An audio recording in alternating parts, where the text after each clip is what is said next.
Welcome back to the Free Spirits podcast, where we explore the functional beverage space, changing how we socialize. I'm your host, Lars Miller, here as always with my co-host, David Gonzalez. If you are enjoying the show, please do us a favor, just review us, subscribe. It really does help more listeners like you find these conversations. And today we are joined by Evan Eneman, co-founder and CEO of Iconic Tonics, the multi-brand beverage platform built in partnership with Snoop Dogg and powered by Harmony Craft Beverages. Evan's career spans investment, brand building, and category leadership. Welcome, Evan. How are you doing today? Doing very well. Thank you. Looking forward to being Awesome. here. Absolutely. So, in your career, you've worn many hats, investor, founder, board member, operator, but Iconic Tonics kind of feels like a culmination of that entire experience. What was the original spark for creating this platform rather than focusing on one flagship beverage? Yeah, it's a great question. It's probably my continued need to do more things at once than I probably should be. I think the reality is it sort of was born out of the start of this whole process 7 years ago, back in 2017 and 2018, when I got involved in premium non-alcoholic beverages and then functional beverages. And at the time, it was just devoid of any brands and Mm-hmm. really any focus of what was about to come. And back then it was much more of a commonplace for people to try and downplay what anyone can do in any singular brand. And so my goal has always been to create options and choice for consumers. And for me, it's always been around choice and access. And I've always enjoyed building brands and creating purpose behind those. And so for me, each of the brands that we had been building over the years represented a different audience or a different format for why we felt strongly about beverage. And that culminated in this partnership with Snoop last year as we were talking through the brands that we had under Harmony Craft Beverages and the brands that he was launching on his hemp side. Bringing those together really resonated because we were able to create a unique platform with brands that speak to different audiences for different occasions or use cases, whatever you want to call them, and something that speaks to a wide audience. And again, if I go back to my original premise, which is premium products and premium brands and better for you options across all these different segments, the consumer demand is looking for healthier alternatives, and they're looking for it based on their choices, not mine. And so for me, it's always been around using this infrastructure that can help each of those brands and let the brands be the carrier for their unique message to their unique audience or audiences. So that's really the basis for it. Is we provide that opportunity, that platform for founders such as myself now and other brand partners that I've had to speak to an audience they want to speak to without having to operate all aspects of their brand. It's a fascinating approach, and it seems to be, I want to say, somewhat a bit unorthodox. The normal proverbial go-to-market plan would say, let's test out a flavor, let's test small, iterate on that approach, get better. But you guys inverted it and said, we see all these segments of shoppers, and just because if you start off with one, you're basically limiting the amount of potential shoppers you could get your product in front of. So what was that conversation like when you first said, all right, we're going to throw multiple brands in the market simultaneously? And what is that like operationally for you guys? And how do you go about stomaching the risk of placing so many bets at once? Yeah, great question. And it hasn't all happened at once. And that, I think, for us is the big difference.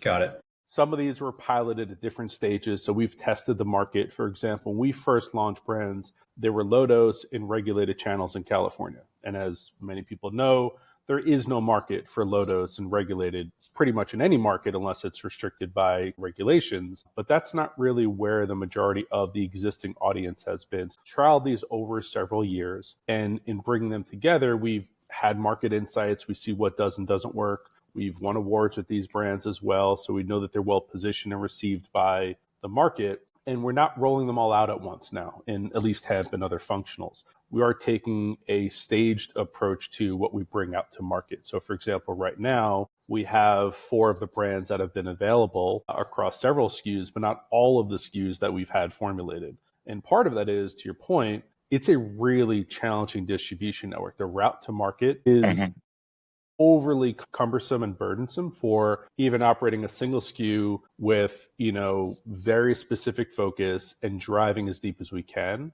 The challenge with that is, at least in our view, is that it doesn't really give us the access and the reach that we want to have to talk to audiences and educate consumers across the board. Because if someone doesn't want either a soda or a seltzer, well, then you're not able to talk to them at all. They very much cut off that conversation. And my view has always been, that's why we got involved in trade associations early on and helping to lead the strategy around it, is we need to educate so many people around so many different complex topics in functional beverage and in specific cannabis infused beverages, that the more chances we have, the more touch points we have to engage and educate a consumer. And that consumer, in our case, could be a retailer or distributor, or obviously the end consumer. The better off we are to have those conversations. And the more conversations we have, the better off we all are as a community bringing these brands to market. So we've always been very much category champion first, and that was part of it. It still poses a lot of challenges. We still have to think about brands individually, how they're positioned, how they're messaging, and then the overall structure platform under Iconic Tonics, which has its own point of view as well. So that does create complexity. It is a reason why, and we're very much the bootstrap business, that we have to be very diligent with our time and where we spend that time and who we're working with. So we've only launched in retail in a couple key markets, those that have been more mature, those that we feel have at least a decent route to market with distributors that have experience in beverage alcohol. So we're taking a measured approach, and we're taking that measured approach because we do have some natural relevancy with the brands. Some of these are new, and we have to build that relevancy and that connection. But when we have someone like Snoop, for example, with, Do It Fluid under Death Row, or, Doggy Spritz on his own, there's already that affinity to what that means to a consumer. And so we can leverage that a little bit more than a new startup brand that has to pour all of their money into awareness first, almost. I think what comes to mind for me is going back to Lars's first question. You have this investment background, and it almost is like you have a portfolio of assets, if you will, under management with all these different brands. So my next question for you is, as a fund manager, so to speak, are you seeing any of your assets or brands building more brand equity at a faster pace than others? Like, what kind of signals? And then how do you figure out resource allocation if you have this multitude of brands that are all vying for resources? Yeah, that's a great question. It is very much like a fund management process if you think about an investor. So if I was an investor, I could say, I want to go pick 7 different brands. I'm going to go invest in 7 different individual brands. What we're offering is someone to say, we can go to one organization that has 7 individual brands that they support, which creates a different model for that investor, a different model of risk per se. And to your question, it is early. We're still very early on to see what those signals are and where we get traction, where we get feedback. The way we start to gauge that is in distributor interest and retailer interest, and then the feedback we get on sampling. The last part of that is more around the interest in the press. And that doesn't necessarily mean success, but when there's something that's, okay, it's the same thing, no one's coming out with anything new, it's not going to generate a lot of interest with journalists or outlets. When we can bring a story and it's of interest, and we see that there's an interest in that outlet or from that journalist, we know that there's something there that is something I haven't seen yet. And they see pretty much everything if they're writing about this topic. So the signals that we look for, and then ultimately we reallocate resources, we're a little bit early to answer your question wholly. But we do see that there's a natural fit and affinity towards Snoop-related brands, especially in hemp. And that's just what consumers know who he is. Retailers know who he is. They know the value he brings to beverage as they have with other brands. And then with brands such as Klaus, we've seen that win awards for branding and packaging. We've seen it win awards for the liquid. And now we're finally rolling that back out into markets, both hemp-driven and regulated, and the excitement around that and the pace at which it gets adopted. And ultimately, we don't have any marketing support for most of our brands right now. They are very much out in the world, organically living and breathing to see what that data looks like and see what that engagement looks like before we start to spend a lot of effort in any one of them. And part of that's intentional, part of that's a resource constraint. And part of it is we also don't know where the market's going. And we don't want to overly invest in categories or segments or markets that we're not sure if they're going to be around next year. And again, as a bootstrap business, we can't take multi-million-dollar losses to pull out of a state like some bigger brands can. So we're very intentional about that.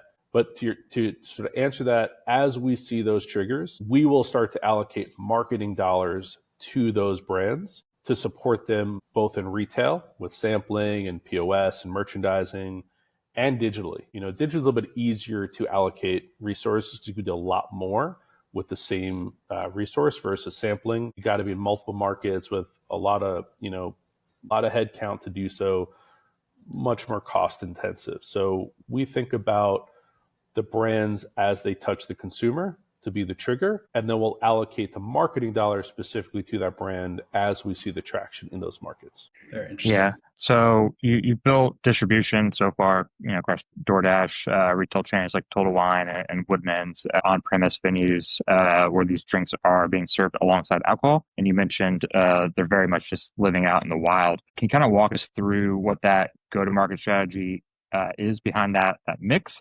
And then if there's been any big surprises in how consumers are discovering and then ultimately buying the different brands that make up Iconic Tonics. Yeah, there's a couple ways to think about it, and some of the larger brands have emerged going DTC first. So the channel of going e-commerce direct to consumer, having an audience you can sell to, and obviously there's been a lot of restrictions around that. So being very creative in how to message, how to target, has been hugely influential for a lot of brands that have launched. Long term, though, as we see the beverage category, especially in beverage alcohol, those channels aren't really available to brands. You can't really go direct to consumer. So as an industry, there's a little bit of that push and pull where hemp brands are fighting for the ability to maintain DTC and e-commerce, and the beverage alcohol side and distributors and retailers want it restricted to their channels. Where that falls out, we don't know.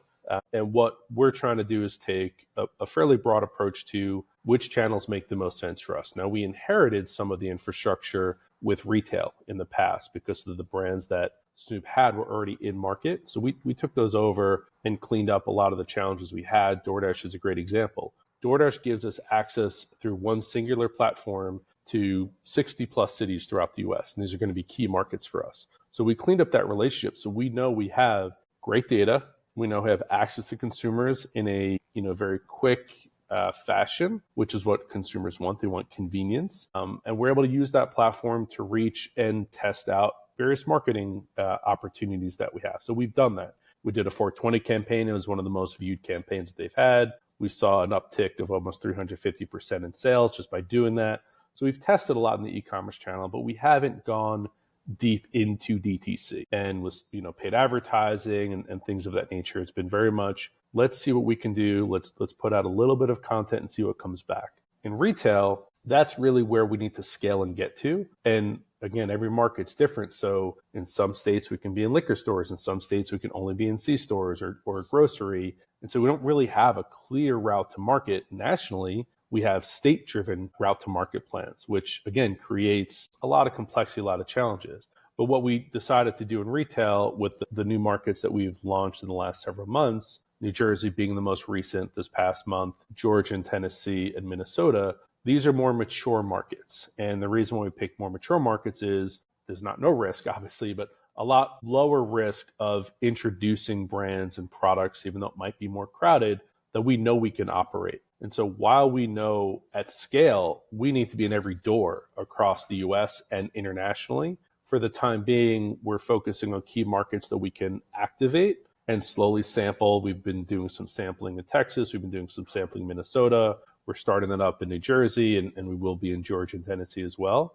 But it's a slower process for us. So we would like to see a really strong mix of DTC and retail for as long as we can. And, for us as a brand, we want direct access to consumers because we're the ones communicating with those consumers. We can communicate best and answer any questions best, certainly better than a retailer can. However, retailers are very key partners for us. So we do not want to undermine their ability to bring in consumers and offer them new access to new products and things of that nature as well. So we are taking a measured approach to which channels, and we've seen a tremendous result on DoorDash, which has been great. Every time we launch a new market, we see immediate traction. And then if we test out any advertising on the platform and see pretty decent conversion, ROAS anywhere between 3 and 5, depending on the type of advertising or promotions we're running. And then with DTC, we are literally just turning on that engine. So I can't give you a lot of information there, but what I can tell you is, and what part of the thesis is for us, we have someone like Snoop Dogg, Death Row Records, and Death Row Games, and Death Row Pictures.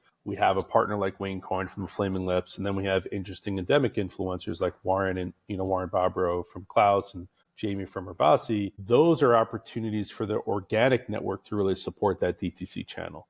They don't work as well for retail because to drive someone to get into a car to go to retail, it's not as easy as I'm on my phone scrolling, I'm getting an ad or I'm seeing an organic post. I just want to click and buy it and get it delivered. So we'd want to make this as frictionless as we can, but we're just not in that environment yet. So we're testing all those channels out.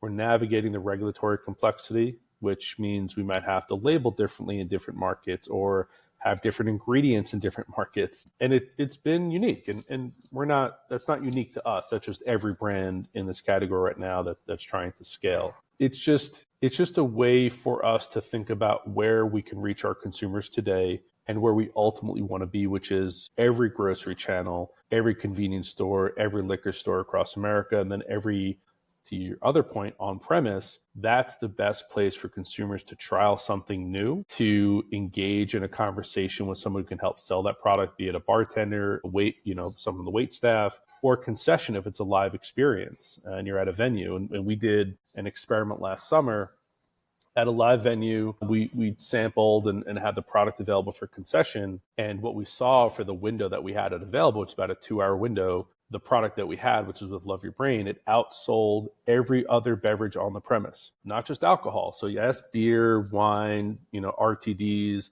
hard alcohol, also water and energy and everything else for that window. So, and we've seen this now with some of the other live event experiences. Consumers want these products. They want them in their everyday lives. They want them as part of their occasion. So on-premise is a very key channel, especially for a brand like ours. We have a lot of experience in entertainment and creating experiences that are unique. And that's where we want to spend a lot of our time, which will then drive back to the retail channel and also create the engagement on digital and social ways for consumers to engage and have access, not just in that live experience. So it's a mix of all three. And I would say right now they have, in our view, somewhat equal weight. On-premise is just not mature. That's just, there's not a lot of locations for it yet as much as we want to push it. The challenge there too is, and we learned this valuable lesson as well, with on-premise locations, you have to think about your potency in a way that you don't have to necessarily in retail. It's very important for the industry at large to have low potency offerings for consumers on-premise, whether it be for velocity, you want to sell a couple of beverages on-premise, and also for safety reasons. If someone's not used to something or interacting with it,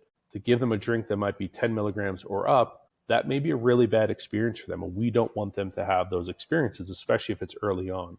So on-premise is key for education because you can touch very closely the consumer. And in the moment of their experience, you can come back 10 minutes later. How do you feel? If you sell to them in retail, the only chance you get is when they come back into your retail establishment. So we're looking at all these different levers. We're going to test out really across the board in markets and in segments and how these are going to work.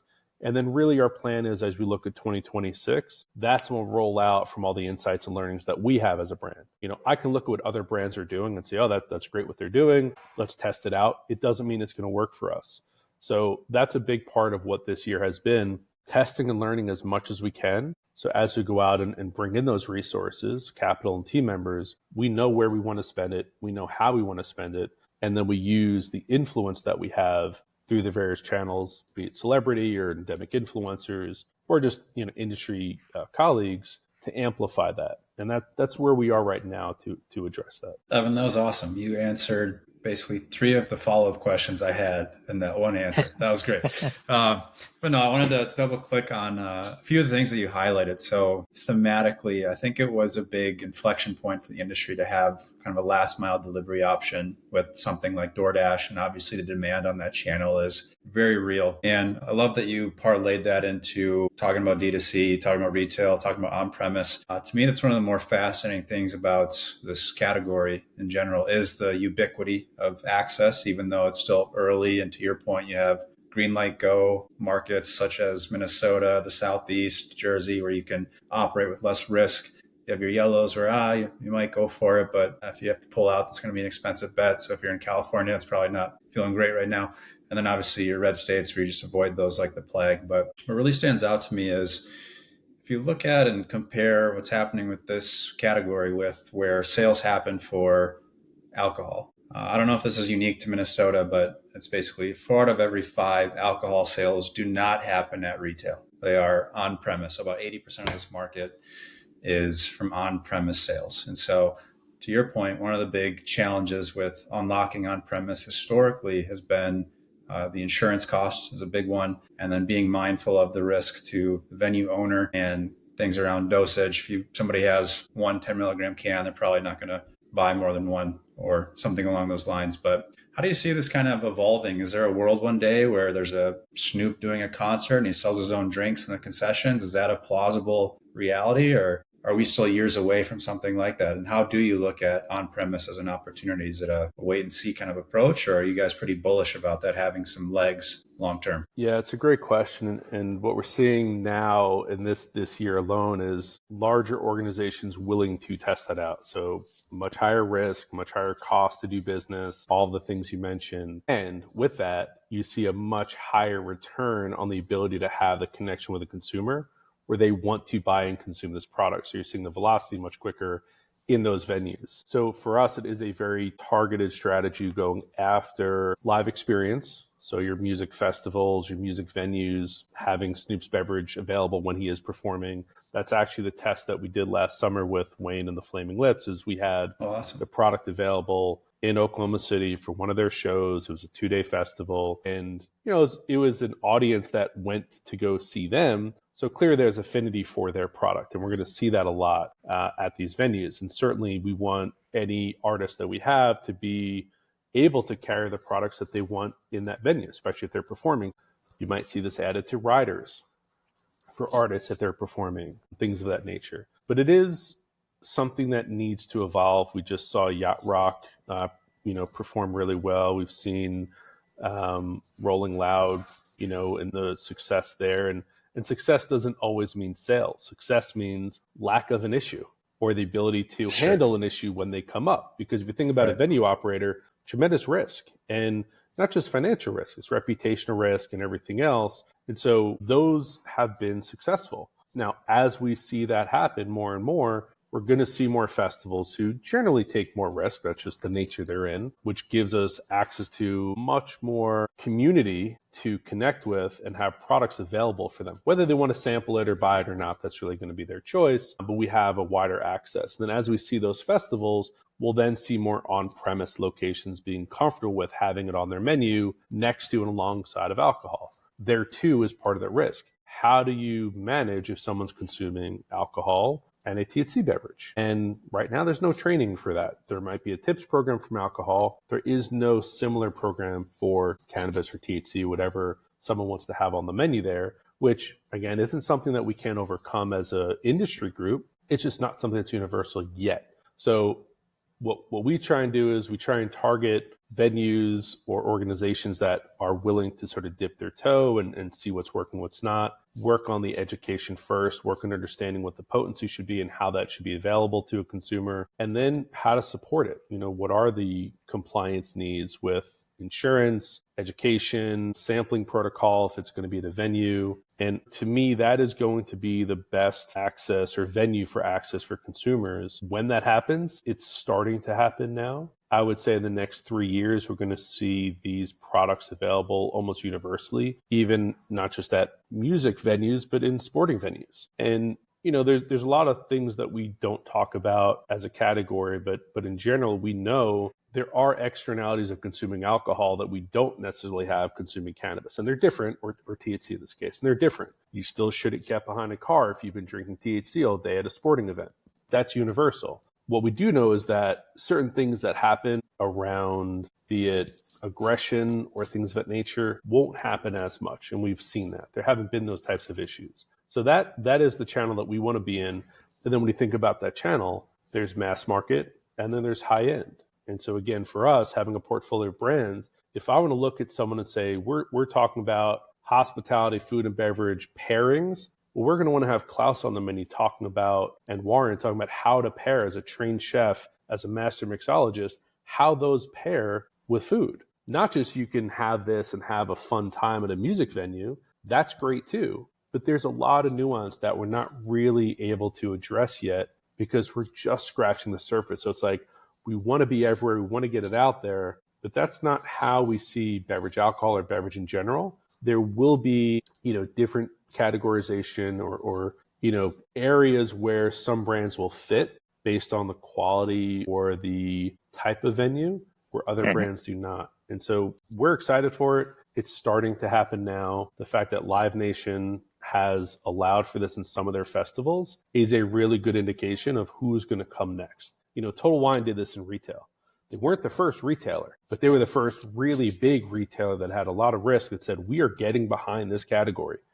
Top 10 was great in Minnesota. They told everyone, this is 15% of our sales, 20% of our sales now. We're going from 4 linear feet to half the store almost. I mean, that's probably where they're going to get to at some point. And that's the shift that we're going to see on premise too. And, alcohol brands will still have their place. Other functional brands will too, and so will THC, because people are still going to look for that share of buzz. They want something they can feel in the moment.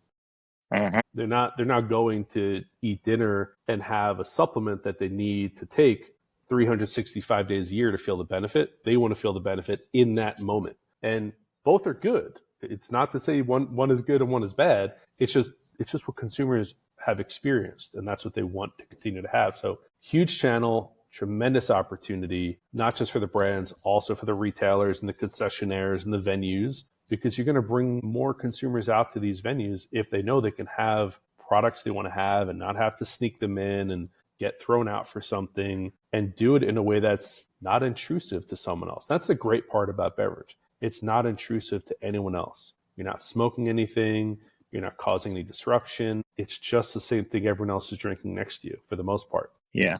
I love that. So dose strategy is a huge part of the category. It's something that gets talked about all the time. 10 milligrams sells the best at retail. Lower doses are growing the longer the category stays around. Obviously, on premise, those people want to have more low dose options, as their whole game is to move as many units as possible. But as you're shaping the brands and as you're approaching building a dose ladder across the brands, what factors do you guys use to decide where each product lands? Is every product going to have something across the spectrum? Are you focusing one brand's purely low dose, one is purely a 10 milligram type thing? And then ultimately, how do you measure what's working? Trial to repeat rates, a consumer going up or down in dose, or use occasions.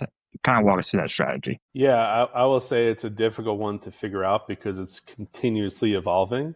And how to measure that is it's trial to repeat. It's are we seeing people go up the scale from starting off with a low potency product to a higher potency product? It's what channels are carrying which SKUs, and sort of your point about retail at 10 milligrams. Some of our brands started at 3 and didn't move, and at 10 they're moving just fine. So that helps us to really gauge where the market is. Where it's heading, very different question. And that's where it's difficult to think about long-term strategy rather than reacting to consumer demand. And we've seen a lot of people come in with low-dose products, 5 milligrams, immediately went up to 10 within months. Some who have come out with much higher potency, which we're not necessarily for because of the risk. And at the same time, we recognize some consumers need a higher potency product. So, that's another challenge that we're going to see is which channels can carry the product. Regulated, you might be able to go up to 100 milligrams. In the hemp or traditional market, those caps are going to be very different. And where they sit, we don't know. From our standpoint, we have had brands that are strictly low potency in the past. For example, Mollis, we came out with a 3 milligram product specifically to mimic the experience that you have with a low dose, sessionable, repeatable drink. As we come back out to market with that, I'm not sure if we're going to keep it as just a 3 milligram product, because the challenge there is, while we want consumers to have their choice and access, if we're limiting our potential in the market to just a new consumer, someone that wants to have that session, we might miss someone who really enjoys the drink, but they would need 5 of them in one setting to even experience it because their tolerance is so high.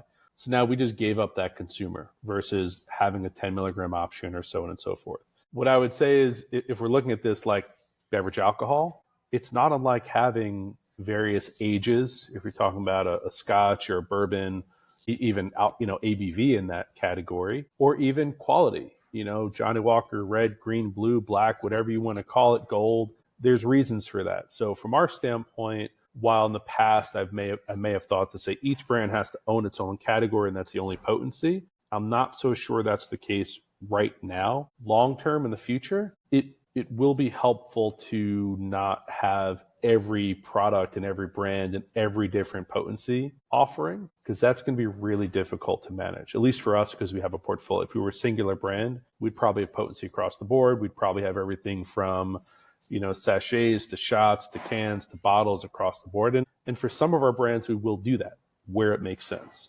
I do think brands that can differentiate and hold true to who they are, if they're able to do that for a long enough period of time, they will own a part of that segment. Moon, Artet, they were the first to come out specifically focusing on cocktail culture, those products you can mix or have on its own. And they've really remained true to that. I know Artet's kind of expanding beyond that, but there are a lot of other brands that have come in with a hybrid approach of, we're going to put out cans, we're going to put out bottles, we're going to put out shots. Anywhere we can get as close to POS and sales, everything's about revenue. And the reason they're coming in for that is their whole business model is based on a traditional venture capital model. Raise as much money as you can, scale as fast as you can, sell it as quickly as you can.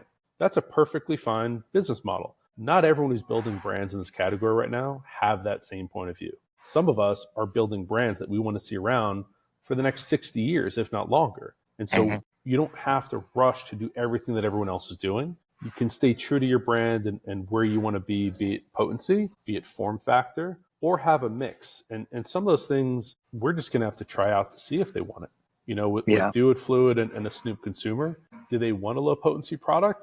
Probably not right now. But do we want to also educate a new consumer and bring them into the space because he is so universally known and loved? Absolutely. So for us, we will still have that sort of striation in potency so we can reach consumers where they are. Long term, though, I'm not sure if that's going to be where we want to be for all of our brands and all of our SKUs. And that's something that it's so early that we don't have a perspective on that yet, other than we want to be able to provide the consumers with the choice based on the brands and the products that we bring to market. Some of them will be consistent with potency or the way that brand should be or could be used, meaning to mix drinks or pour over the rocks. Whereas others are going to be made easy for them as an RTD or soda or seltzer. And that form factor itself leans into, like I'm saying, a cider, maybe one or two potencies, not many potencies. And same thing with form factors. You might have a couple of different form factors. You're not going to be across the board. And it's a challenge right now because you need to drive revenue, especially in a market that doesn't have access to capital, which it still doesn't. And there's sort of broad economic reasons for that. And then there's specific risk factors in the category for that. But you have to be very nimble. You have to build a business that, can be profitable or have the margins to support that if you need to. And that creates a challenge. If someone's looking for a 25 milligram shot at POS because it's a quick buy at, $4.99 when someone else is selling a single can for $6.49, consumers are thinking about what is the most cost-effective way to have a certain feeling. Either you're going to try and match that and race to the bottom, or you're going to hold true and find your consumer base and then grow that over time. And that's what we're looking to do as well. So you mentioned that you guys are doing a D2C, which obviously gives you access to a lot more data and specific data per consumer. Are you aggregating the data across all the brands? And if you are you seeing customers primarily stay in the same dose range, or are you seeing them scale up or scale down with repeat orders? We don't have enough of the striation in the actual potency to see that in our data, but we do aggregate our data. We look at it across all of the brands. That's, again, one of the benefits we have in sort of the form factors, but we're not seeing that play out. I know from conversations with many others, they see a lot of people start at their lower potency, sort of that introductory product, and then very quickly move up to a higher potency product. Just think about the dollar per, milligram that they're getting. And that's been consistent from what I'm hearing. We're not seeing that yet, again, because it's so early in the data that we're getting back. Gotcha. Speaking of data, I believe I saw you guys participate in the More Better study on real world outcomes for THC beverages. And so a big fan of that study. I think what stood out to me was it's about time we have some real world empirical data that can be used in various ways. But what were you hoping to learn from doing a study like that? And what have you learned? And are you able to, incorporate those learnings back into your product lineup strategy or retail strategy, anything like that. So I guess A, what drove you to participate? And then B, what did you learn? Yeah, so we have always been very supportive of getting real world data and having any data that doesn't come from a brand directly or someone Right. selling a product, even if it's an ingredient. So this is a great way to work with More Better. And I've known the team there for a long time. So I had a really good level of comfort with how they, the rigor in which they bring this to market, the partners that they have in terms of collection of data and analysis of data. And that was really helpful for us to look at our brands and think about which products we want to get feedback on. Where are consumers? What are they using this for? How are they using this? And that was a great part about the study. Are they replacing other, substances, being alcohol or otherwise? Does it impact their sleep? Does it impact their engagement with others? All of that has been really, really helpful. Even some of the comments that, we didn't like this taste, but it felt good, or this tasted amazing, but I didn't feel the potency as well. And those are things that we can go back into our production process to make sure, is there something happening with one brand or another, or one co-packer or another, that might be impacting the quality of our products? That's one great insight that we got from some of the different brands, because they're not all produced at the same co-packers, yet they might have the same potency. So that's something we're able to get, because for us, we have a network of co-packers and a network of distributors. And as like everyone else, we're trying to find the best ones that fit what we're doing, the types of products we have. So that's one lesson learned that was great. The other is just the impact on people's lives if they're using it and how they're using it. And some people wrote back that they've been able to get off other prescription medication. This is something that's been a lifesaver for them to have one drink a day. So even with that, great feedback, far more than just qualitative. We're able to see that quantitative data across. I think we had about 500 consumers in our study across all the brands. So there are two, why are people consuming these products? And at what potency are they consuming them? Because we used our 3 milligram product, we had our 7 milligram product, and we had a 10 milligram product.